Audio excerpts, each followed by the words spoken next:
Ini baru kerja. PJ Heru bangga Jakarta dapat penghargaan skor tinggi pencegahan korupsi dari KPK. Bangkitkan e-budgeting Ahok yang jadi momok bagi era Anies.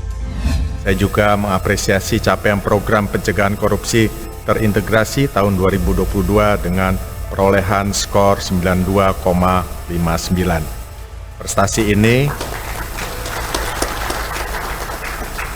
Prestasi ini menempatkan kita dalam zona hijau atau zona tertinggi pelaksanaan program pencegahan korupsi untuk seluruh area intervensi. Pencapaian nilai MCP tersebut bukan merupakan tujuan akhir dari pelaksanaan program pencegahan korupsi di Provinsi DKI Jakarta, tetapi terpenting adalah tata kelola pemerintahan dilaksanakan secara akuntabel dan masyarakat DKI Jakarta dapat terlayani secara optimal. Makanya saya bilang tugas pejabat itu adalah mengadministrasi keadilan sosial dalam rangka mewujudkan keadilan sosial. Jadi bukan berarti bela miskin atau bela kaya, atau hukum yang miskin, hukum yang kaya, bukan. Kita berbicara administrasi. Itu kan pengawasan kan ada di DPRD. Setelah anggaran saya ada pengawasan. DPRD begitu dilaporin masyarakat, kita buka nih buat umum nanti. Semua orang bisa periksa semua sampai ke bawah, sampai harga komputer sekian berapa. Nah itu anggota DPRD dilaporin, dia bisa minta sama kita, dia juga bisa suruh stafnya langsung kunci. Begitu di lock, SKPD itu nggak bisa main. Nanti SKPD harus cari tahu siapa yang ngunci ya. Oh dari DPRD yang ngunci. Dia akan dipanggil DPRD itu, ada dia menghadap, atau saya yang ngunci, sekda yang ngunci. Saya yang ngunci, DPRD nggak bisa buka loh. Presiden nggak bisa buka loh. Jadi siapapun yang ngunci, siapapun nggak bisa buka kecuali yang ngunci. Halo, selamat datang di channel Redaksi Jurnal bersama JJ. PJ Gubernur DKI Jakarta Heru Budi Hartono mengatakan Pemprov mendapatkan skor 90,59 dari Komisi Pemberantasan Korupsi atau KPK terkait program pencegahan korupsi.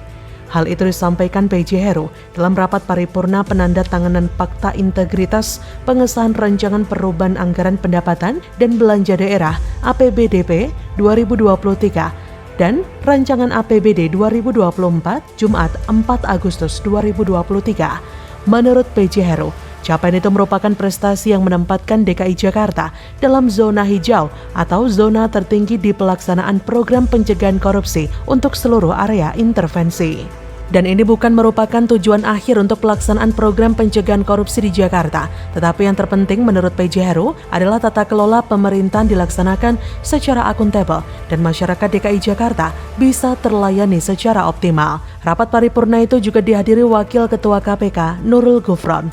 Nurul datang untuk menyaksikan langsung adanya penandatanganan Fakta Integritas pengesahan RAPBDP 2023 dan Rancangan APBD 2024 antara PJ Heru dengan Ketua DPR DKI Jakarta Prasetyo Edi Marsudi. Menurut PJ Heru, penandatanganan Fakta Integritas ini merupakan tindak lanjut dari pelaksanaan program pencegahan korupsi terintegrasi Monitoring Control for Prevention atau MCP. MCP merupakan program yang dikembangkan KPK untuk memantau capaian kinerja program pencegahan korupsi. Ini merupakan bukti bahwa kinerja pemerintah DKI Jakarta di tangan PJ Heru Budi yang belum ada setahun menjadi lebih baik. Hanya dalam kurun waktu hampir 1 tahun, PJ Heru telah membuktikan kinerjanya lebih baik daripada era sebelumnya yang sudah dijalankan Anies selama 5 tahun. Ketika mantan Gubernur DKI Jakarta Anies Baswedan dikejar-kejar KPK, PJ Heru malah dapat skor tertinggi soal pencegahan korupsi dari KPK.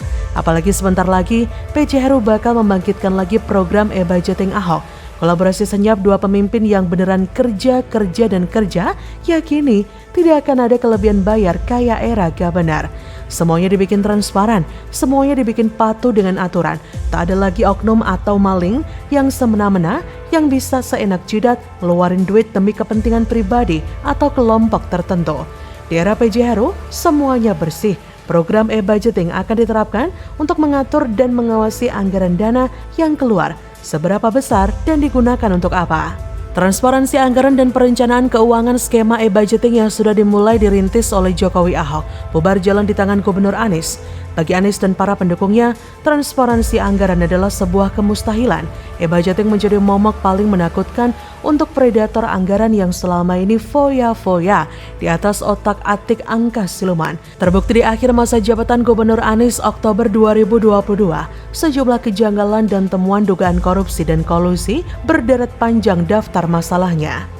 Dari indikasi markup anggaran dan kelebihan bayar, hingga proyek-proyek unfaedah menjadi warisan bungkusan busuk sepeninggalan Anies. Penerapan e-budgeting oleh PJ Heru merupakan bentuk kolaborasi dengan Ahok. PJ Heru memang bukan Ahok, tapi PJ Heru membuat banyak pendukung Anies kepanasan.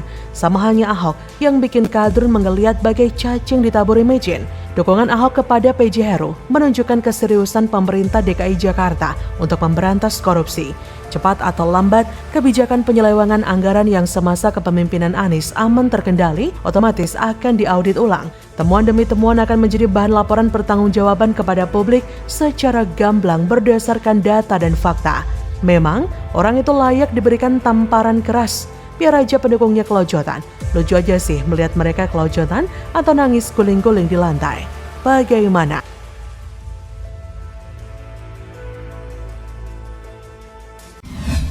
Ngakak, PKS ngotot gaji Ahok di Pertamina diaudit, gaji besar tapi prestasi nol besar, makan gaji buta? Hey Drone, 2023 Pertamina catatkan untung terbesar sejak berdiri, ini baru kerja. Secara pribadi dan hati nurani saya dan pengetahuan saya tentang Ahok tidak pernah meragukan kapasitas seorang Ahok.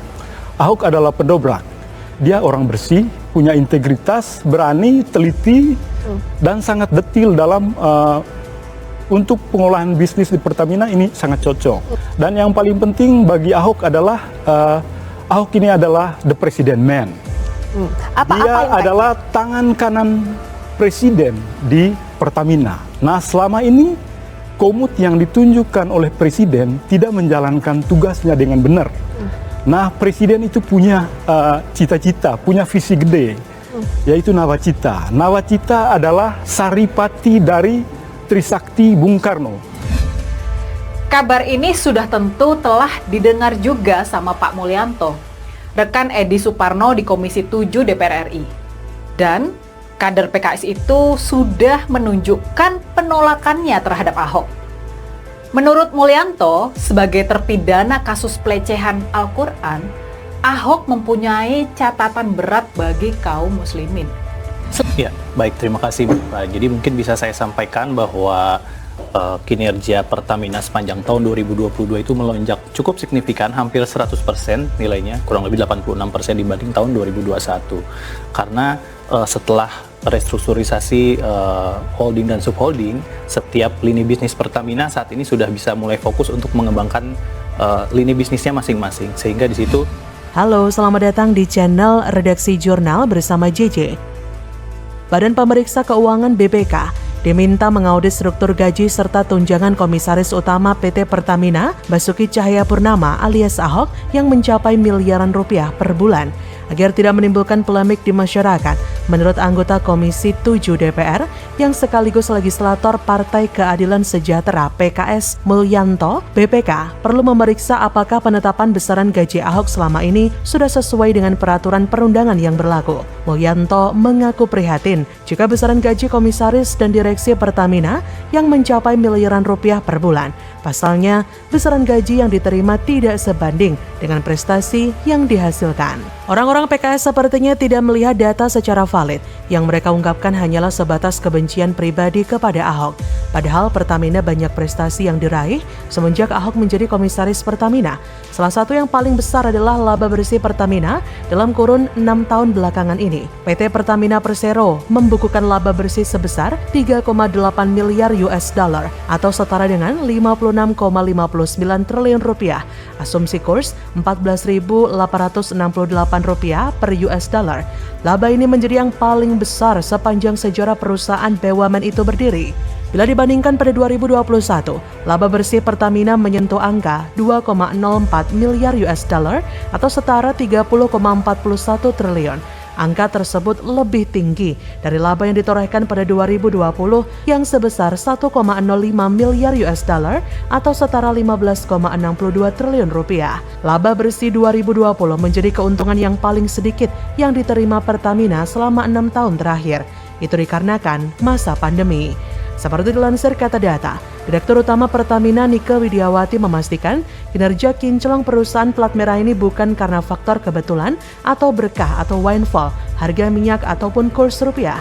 Nike menjelaskan kinerja laba berhasil naik 86% dibandingkan 2021 karena faktor kontribusi para staf dan efektivitas biaya atau cost. Nika menjelaskan kontribusi paling besar yang menopang kenaikan laba Pertamina adalah penurunan beban biaya. Menurut Nika, beban biaya berangsur turun dari 93% sampai 94% dari pendapatan pada 2012 sampai 2014 menjadi 89% pada 2022. Nika menambahkan kontribusi pengoptimalan biaya atau cost optimization pada periode 2021-2022 telah berkontribusi pada penghematan hingga mencapai 3,273 miliar US dollar. Maka dari itu tahun 2022, Pertamina bisa menutup dengan kinerja tertinggi dalam sejarah Pertamina dengan membukukan keuntungan 3,81 miliar ekuivalen 56,61 triliun rupiah. Revenue meningkat 48% menjadi 85 miliar US dollar dan ini sekitar sepertiganya dari APBN negara kita. Jadi apa yang disampaikan oleh PKS tidak berdasar sama sekali. Terlebih sampai menuding dan meminta pendapatan Ahok untuk diaudit karena dinilai tidak bekerja. PKS memang suka membuat gaduh dan asumsi yang gak jelas. Seperti ketika Ahok diisukan jadi dirut Pertamina, Ahok saja menolak dan ingin tetap jadi komisaris. Tapi kadrun PKS malah heboh sendiri. Kadrun dan PKS ini kebakaran jenggot, banyak yang protes, demo, marah, pokoknya macam-macam lah. Hanya orang bego yang percaya bahwa PKS peduli dengan keberlangsungan nasib Pertamina. Mereka sudah terkenal rajinnya jualan kecap dengan berbagai varian. Kecap apapun bisa mereka jual, pokoknya terserah mereka lah. Saya paham dengan pikiran mereka yang dengki dan iri dengan apa yang diraih Ahok sampai saat ini. Kalau Ahok diangkat jadi direktur utama, tidak terbayangkan seberapa besar gaji dan tunjangan yang bakal ia dapatkan. Jadi komisaris saja banyak yang kebakaran jenggot, apalagi jadi dirut. Sementara itu, yang tukang protes dan pembenci Ahok pastilah iri. Kenapa bukan mereka yang dapat rezeki besar? Kenapa seorang Ahok yang dikatakan mereka sebagai penista agama harus moncer seperti saat ini? PKS dan kadrun mungkin merasa sebagai ahli surga, pemilik kafling surga. Tapi kenapa nasibnya kok tidak sebagus Ahok di dunia? Kenapa Ahok yang mereka maki-maki setiap hari malah nasibnya lebih bagus? Bagi mereka Ahok itu penista agama, tapi bisa jadi komisaris utama Pertamina. Sedangkan mereka merasa partai suci karena bela agama. Tapi tetap saja masih harus berjuang mengorek nasi aking dan nasi bungkus. Jadi, bagaimana menurut Anda?